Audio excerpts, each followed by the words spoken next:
Well, hello there, folks, and welcome to The Roundup. We're a Cowboy State Daily podcast that focuses on interesting people in the Cowboy State. And we have had so many amazing conversations with people in the Cowboy State who have just really influenced the way that we look at the world.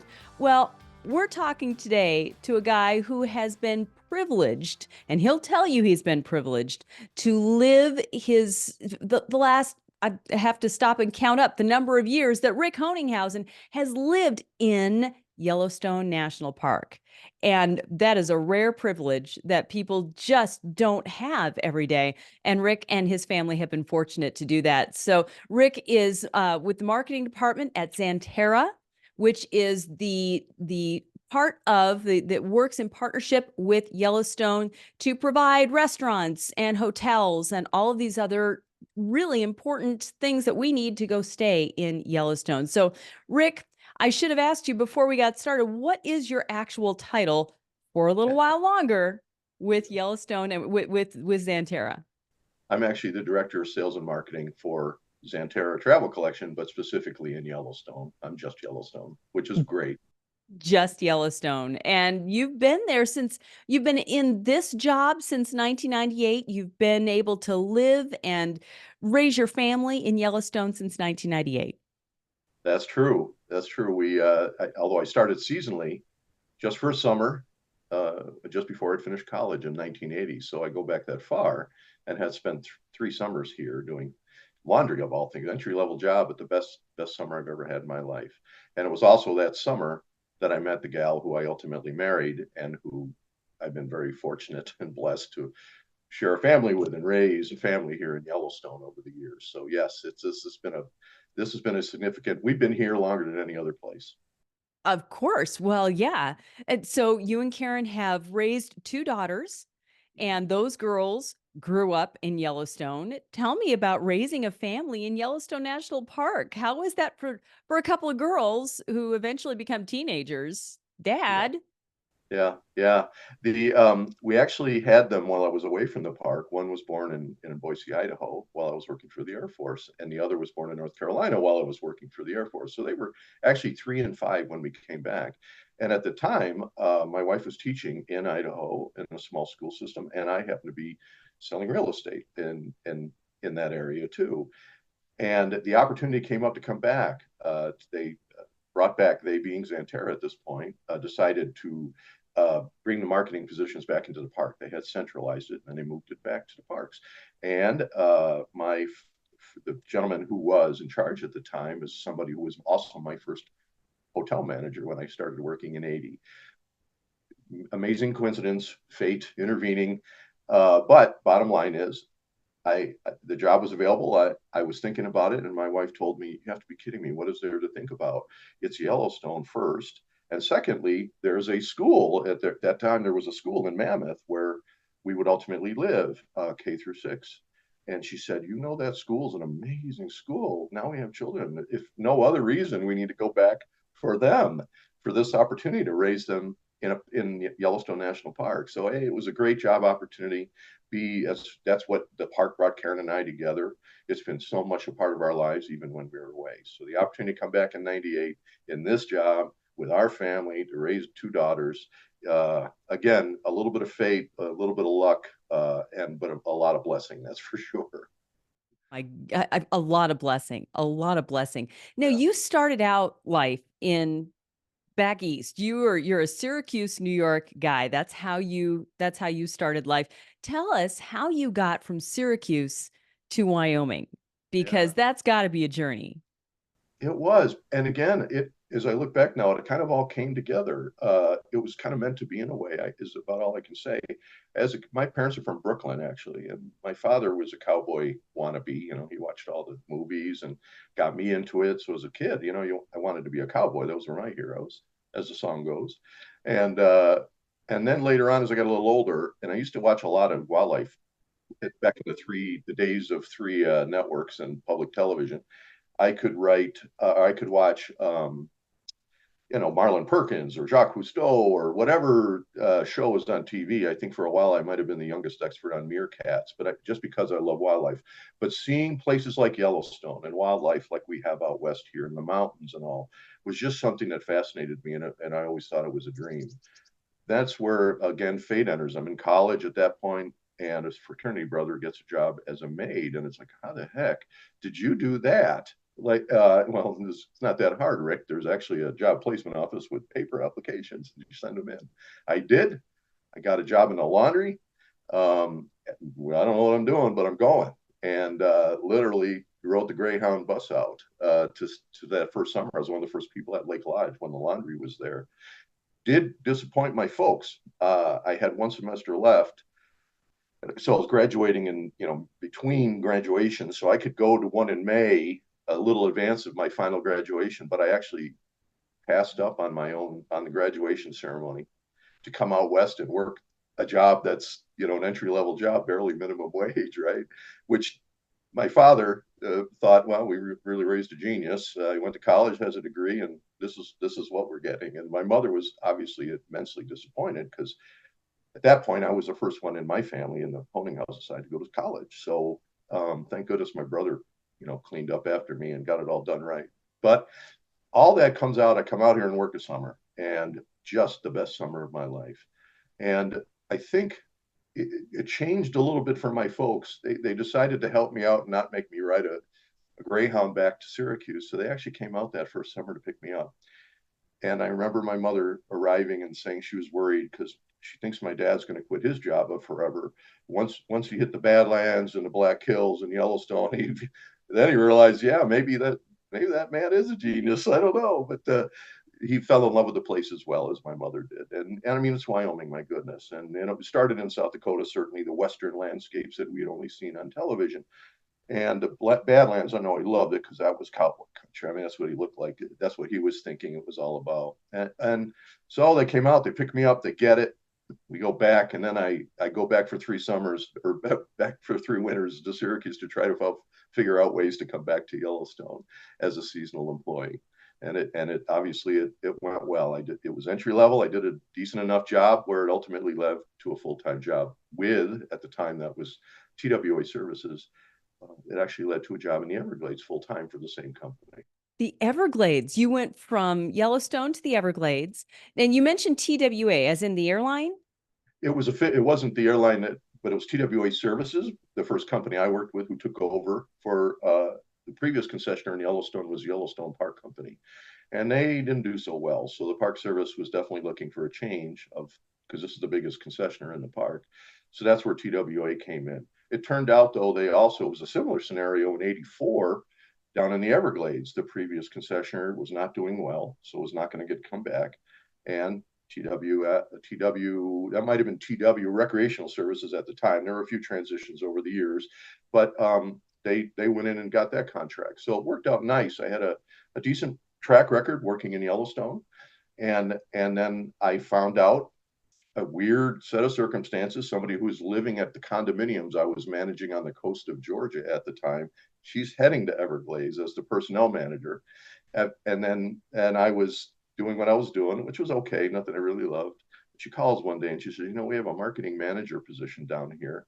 And because we had become friends, she knew I'd worked for the parks and for TW. She had worked for them in Utah.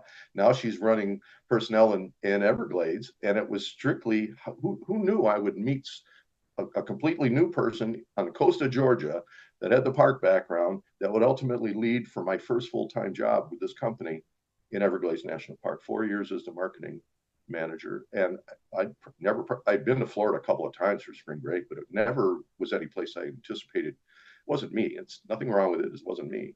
But natural Florida, Everglades National Park is a very special place. And I got the job because I did. My wife was teaching in North Georgia. Then she ended up quitting, coming down to the Everglades. And it was while we were there in '85 that we actually got married.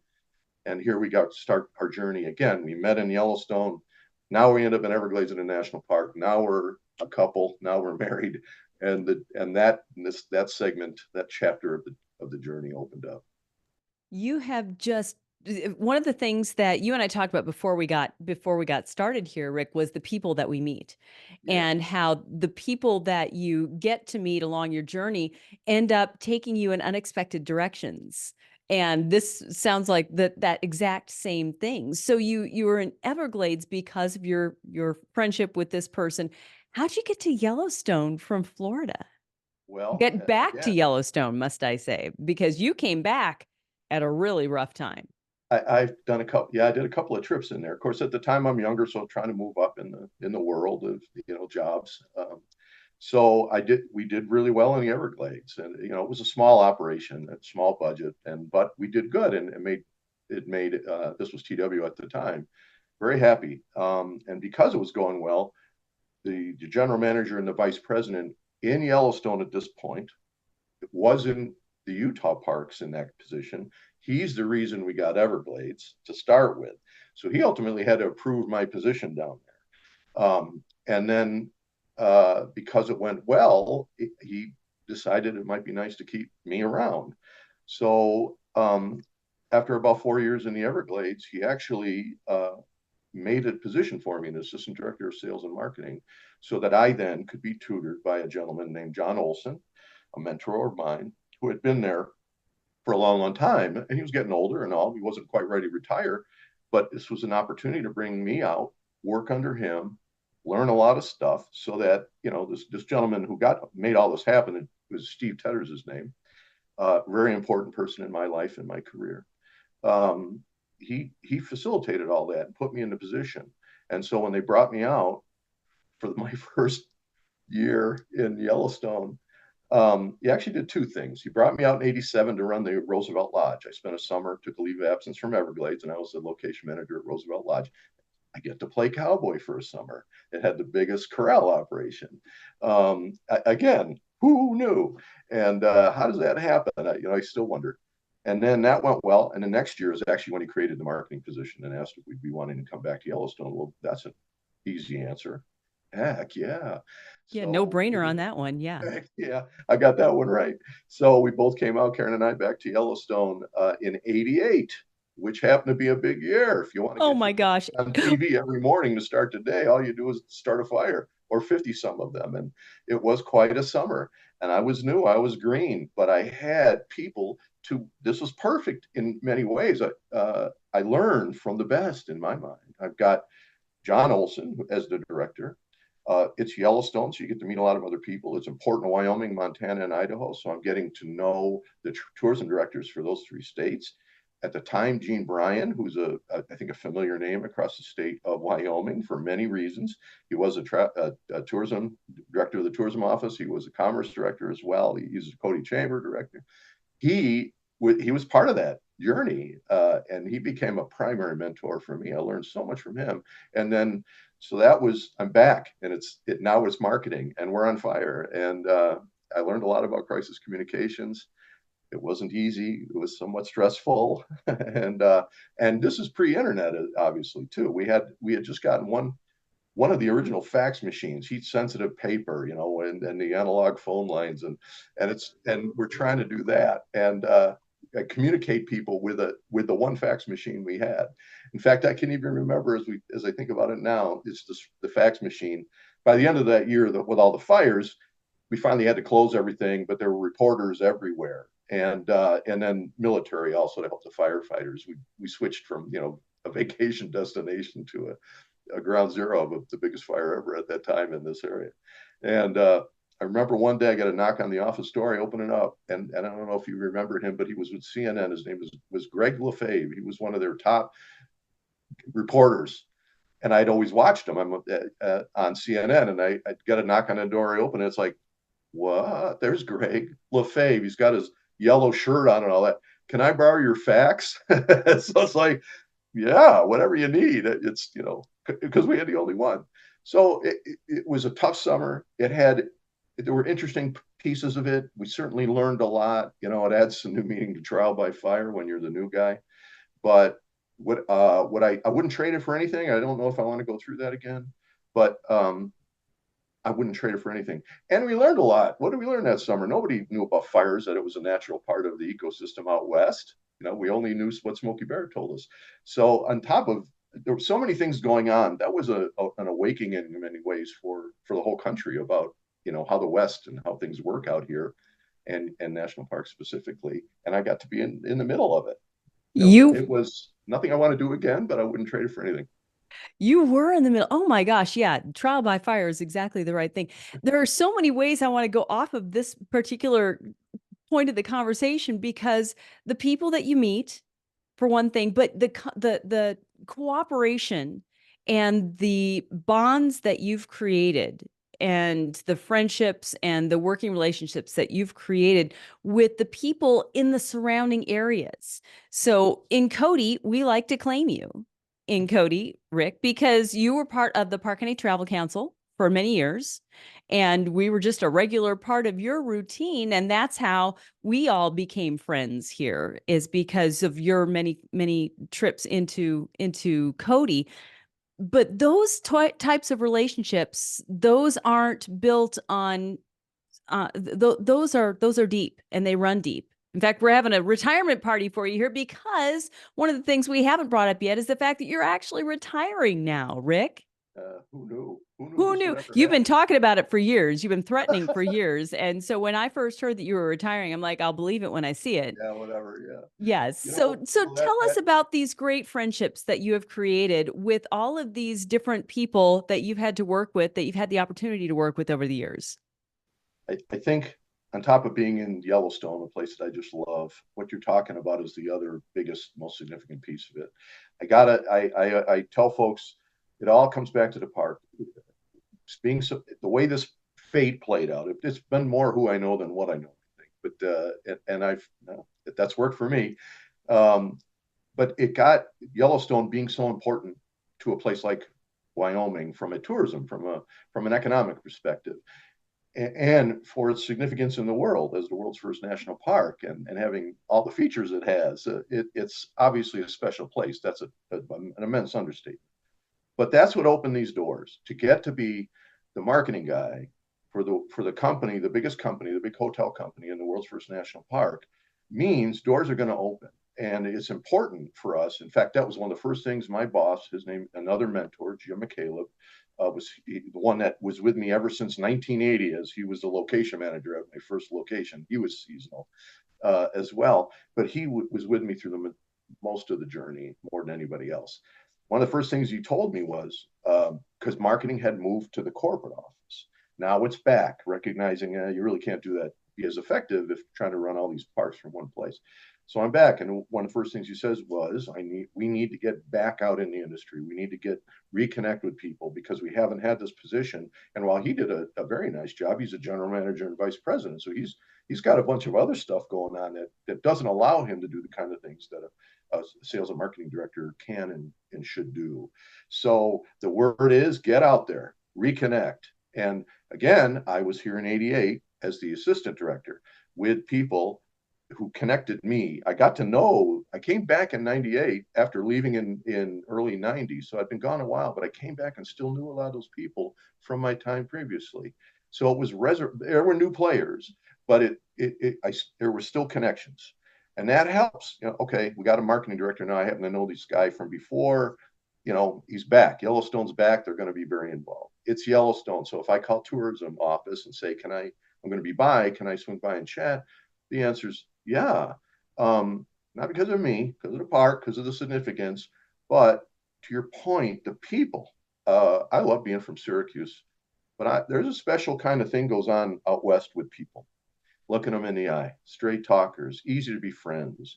I don't feel like I feel like we all start on the same level out here. You're given a chance to be you and to be good and fair and honest before anybody starts maybe evaluating you. Like, in the East, sometimes they look at you. If you get too friendly, what's this all about? Out here, it's welcome. So a guy like me out here, I felt like I was thriving because it's like I enjoy people. I like meeting people. And now Yellowstone and the job has opened these doors. And so I reconnect with people and I start amazing new relationships because it starts as work, but I am serious when I say it becomes family, and it will remain family across the board. I consider you family. I consider, Claudia Wade, I met, who's another major name in Cody, another mentor. I met her in '88 when I was assistant director, and the Park County Travel Council was just getting off the ground. I wasn't on it, but we were on an advisory council. I come back in '98. Now I got on the travel council, and 20 plus years later, all of that, I met all these people on the travel council. I met them in tourism. My life is so much better. Every one of them has made my life and my wife's and my family's that much better. And it is work that brings us together, but it's not what keeps us together. It's a deeper bond. I trust my life literally with any of those people I've met, and like I said, I am better for it. We're all better for it. That's one of the things I completely agree. And I think anybody listening to this podcast or watching this podcast will agree that Wyoming's a special place in that way. And it's the people that you know. Now, one of the things I want to take a moment for education here, because Xanterra and Yellowstone National Park have this symbiotic relationship in this way. You live and work in some ways, when I need information about the park, I've been calling you, Rick, because there's times that for one reason or another, I can't get information from the park service. So I go, and nothing against that. It's people and connections. And so I'll call you and say, Rick, what's going on? And you'll tell me, and it's great. So you can't speak for the Park Service, but because of your position there, you know what's going on. Tell me about the relationship between the two organizations. Well, at the basic level, they are our clients. We're it's a competitive process to get a contract in a national park. It takes a lot of investment, hundreds of millions, which is great. The relationship. How this is developed is the government is not in the hotel business. That's not what they do, and they don't need to. They shouldn't. There are companies like ours that do. So they contract with us, and what we do contributes back to the park financially. We're responsible for all the buildings we manage, and if we build something, we build it, but it all belongs to the government. So this is a way to be able to provide services and facilities for all these visitors without necessarily being that aspect of it is not a government expense. Then it's a private company. We are for profit, but we contribute a lot back to the park. As far as the personal relationships, and it was very similar in Everglades. I live in Mammoth. I live in Yellowstone. My kids, when they were going to Mammoth school, were going to school with Park Service kids, and you have to live in a park to go to that school. So it is a community as much as anything else. And there's a lot of us year rounders. We get seasonals in and out every year, but there's a lot of us year rounders. I mean, the superintendent and his wife may walk by my house, or I'm walking my dog by theirs. You could see these people, and it's more than a job. You're there living with them as well. And like I said, if you have kids, that connects to a whole other thing in the park. So it's business. It's big business. It's a major responsibility for our government to keep a park like this going. And when you have floods and fires and all this other stuff too, that's when they're there and doing amazing jobs. But at the end of the day, it's a hometown. Mammoth is my hometown. It's where my kids grew up, and that changes it. It may be different. Cody's a small enough town. I think a lot of people know each other, and there's a lot of this is going on there. But it's no different, and I think that surprises people in the park. We're the community of Mammoth, and these are not. You go after the day at work, you may run into them at the store or the school program, and everybody kind of knows everybody, year rounders. It's which is nice. You got each other's back too. I mean, we're getting past the work stuff down into the human part, and yeah, Yellowstone brings all us humans together who share a common interest, and that opens doors again, or eliminates barriers, and it gives us that connection that's potentially a lot deeper than very surface level. I talk about DNA. You got DNA, Yellowstone DNA in your blood, or people like that. If you live there as long as we have, and Park Service and concession staff do, you've got it in your blood, and your coworkers are your family.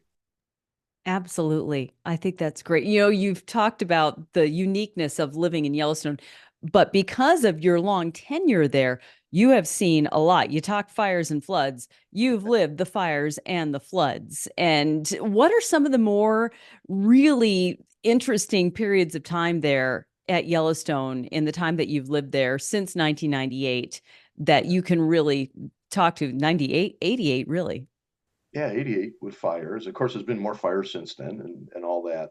You've got the things, sometimes I hate to call them disasters, but these are natural events that occur, like that fire, like those fires, like the floods. That happens in nature. But we haven't have been developed around it too. So there's all those other impacts of hotel, closings and flooding and breaking, ruining roads and all that.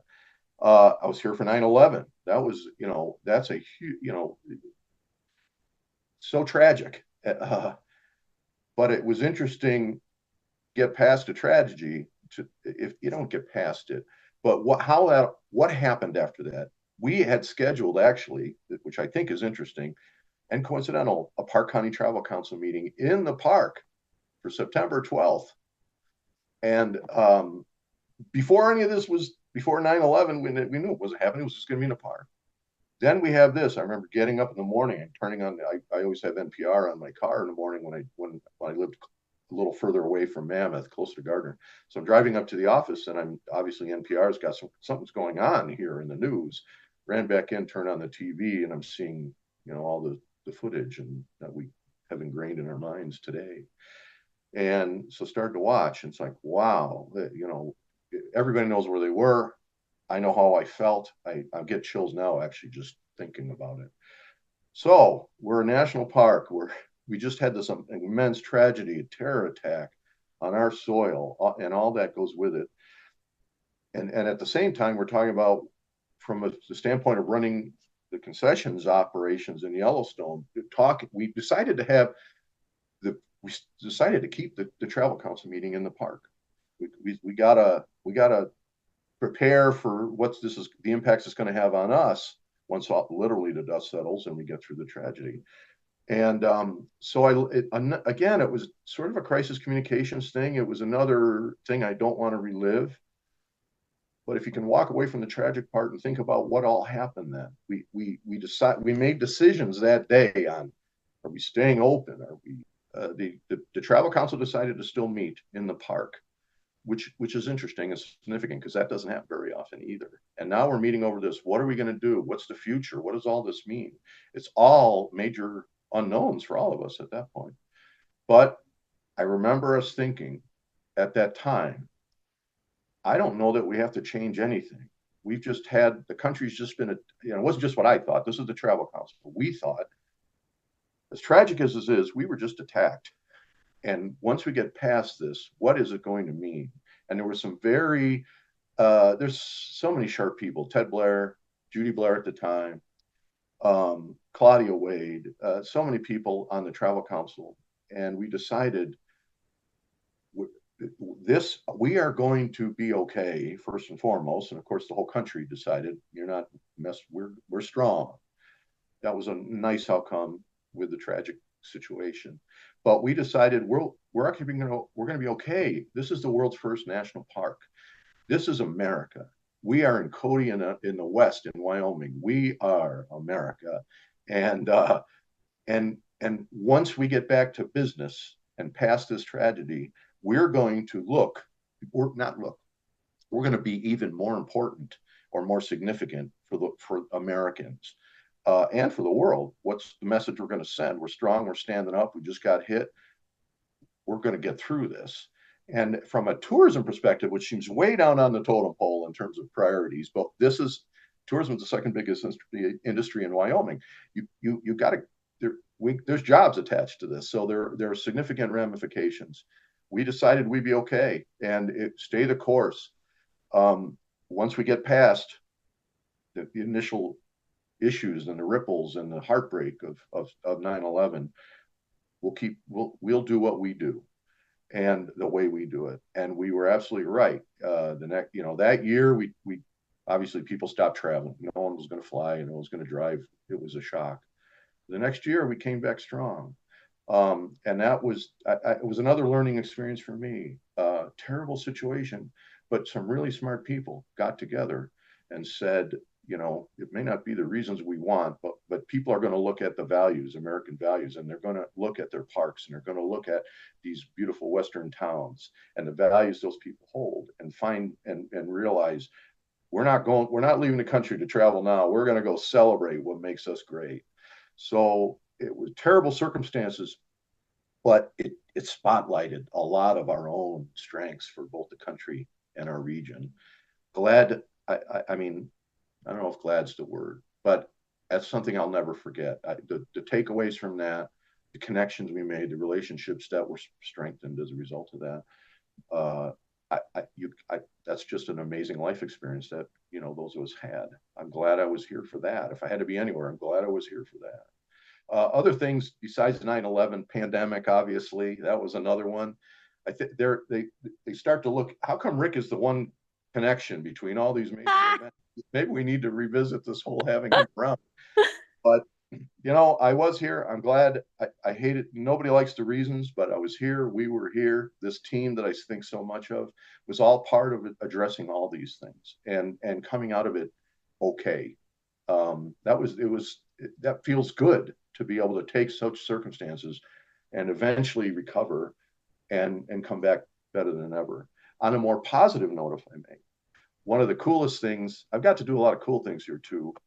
One of the coolest things was being in the park when Ken Burns and Dayton Duncan put together the national parks documentary.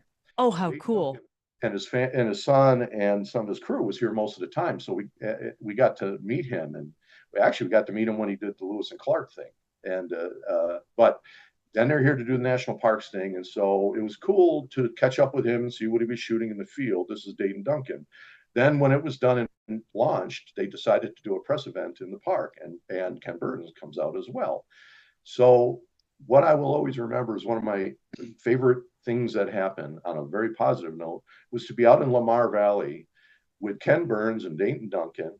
I brought a few of my own, we invited some of our own media in to be part of that. They had some of theirs because this was all leading up to launching the new documentary. And we're out Slough Creek at the pullout in the winter. And there's, as a turn, it was Ken Burns' chance, first time to hear wolves in the wild and see them. They were on both sides of the road in the valley. There were wolves howling back and forth. We're watching them in the scope. A gentleman named Rick McIntyre, who's kind of known as the wolf man in the park, he's devoted his life to these. He happened to be out there, so he's an expert. He's talking about all this stuff, and we're with Ken Burns, and we're hanging out, and we're listening and seeing wolves, and it's his first time. And I love that stuff. Wildlife is what intrigues me most about this place. And then that night we go back to the Mammoth Hotel. He does a presentation. He and Dayton Duncan to guests and employees, and Dayton actually got a little teary eyed. It was so he'd shared what it had been like, and for him to be here, his son was here with him a lot. So it was a beautiful family experience. You got all the inside stories of this documentary and how they do it, and I like what they do. So to have been all a part of that, to experience the wolves with him for the first time, to be with Dayton Duncan, to be, you know, I didn't contribute to the documentary other than being with him in the promotional side. But what a special moment for, you know, I admire those guys. I have so much respect for them, love their work, and then I got to meet them and be with them at a really cool time, significant time for them as well. That doesn't happen if I am a marketing director at a, you know, maybe nothing wrong with being a hotel chain marketing director or something else. But if I'm not in Yellowstone, if fate doesn't intervene, if I don't meet these people, get mentored and tutored and become part of the community that I've been fortunate to be part of, none of this happens. The good and the bad.